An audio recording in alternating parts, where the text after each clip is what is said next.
Salut à tous et bienvenue dans cette autre édition de votre magazine. Comme à l'accoutumée, commençons avec la première partie, la canne sucrée. Le président de la Fédération camerounaise de football, Samuel Eto'o-Fils, a rendu visite hier mardi aux victimes de la bousculade d'Olembe. Aujourd'hui, j'ai rendu visite aux personnes blessées lors de l'incident tragique de la semaine dernière au stade Olembe. Au nom de la famille du football camerounais, je souhaite à toutes les personnes impliquées un prompt rétablissement, a écrit l'ancien capitaine des Lions sur Twitter. Mohamed Salah de l'Égypte indique qu'il ne faut pas commencer à rêver de la finale avant la demi-finale. Mohamed Salah a partagé ses réflexions sur la prochaine sortie des Pharaons face au Cameroun en demi-finale de la CAN 2021. Malgré l'état de joie dans lequel se trouvent les Égyptiens après la victoire en quart de finale de la CAN, Mohamed Salah pense qu'il vaut mieux garder ses pieds sur terre car la compétition est loin d'être terminée. Nous devons garder les pieds sur terre car nous ne pouvons pas encore penser trop loin, a déclaré la star de Liverpool à la BBC. Nous devons nous préparer pour le grand match contre le Cameroun et ne pas commencer à rêver de la finale avant la demi-finale, a ajouté Mohamed Salah. Je pense que nous avons joué un bon match contre la très bonne équipe marocaine. Mes coéquipiers font le nécessaire à chaque match et donnent tout pour aller le plus loin possible. Jouer 2 matchs de suite avec prolongation n'est pas facile, mais je peux vous dire que nous allons bien et que nous faisons un très bon tournoi. Le journaliste Anthony Pla prend la défense du Cameroun. Le journaliste français est agacé par tous ceux qui critiquent l'état des pelouses de la CAN 2021. Il est mécontent de la suspension du stade de Japoma de Douala. Il estime que cette décision aura des conséquences économiques énormes. Pour moi, les pelouses ne sont pas toutes catastrophiques. Ce qui m'agace, c'est le fait que tout le monde vienne taper sur le Cameroun. Pourtant, même en Europe, la pelouse de Wembley est très fatiguée, déplore Anthony Pla. Salima Mukazanga a fait savoir au cours d'une entrevue accordée à Sky Sport News qu'elle a pleuré d'émotion après le match Guinée-Zimbabwe qu'elle venait d'arbitrer. La Rwandaise Salima Mukazanga a été l'arbitre principal lors de ce match. Elle est ainsi devenue la première femme à arbitrer un match de cette compétition. Après le match que j'ai officié, j'ai pleuré dans le vestiaire. C'était des larmes de joie. Je me disais que tous mes efforts ont servi à quelque chose. Je viens d'ouvrir une porte. J'ai montré qu'une femme peut arbitrer un match masculin de haut niveau en Afrique. Je suis fier de ce que j'ai fait et fier de moi-même, a confié Salima Mukazanga.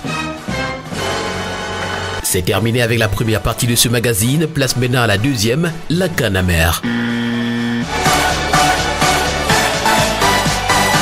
La fédération égyptienne récuse l'arbitre gambien Bakary Gassama désigné pour arbitrer la demi-finale face au Cameroun. La fédération égyptienne de football a fait savoir sa position à travers un communiqué publié en fin de journée. La fédération égyptienne de football a déposé une protestation officielle auprès de la Confédération africaine de football contre la désignation de l'arbitre gambien Bakary Gassama pour arbitrer le match Cameroun-Égypte prévu en demi-finale de la Coupe d'Afrique des Nations, indique la fédération égyptienne de football. La fédération égyptienne de football a également soumis à la CAF 2 pétitions, chacune comprenant des réponses complètes sur ce qui s'est passé à la fin du match entre l'Égypte et le Maroc et les circonstances dans lesquelles l'entraîneur de l'équipe nationale, Carlos Queiroz, a été incapable d'assister à la conférence de presse d'avant-match.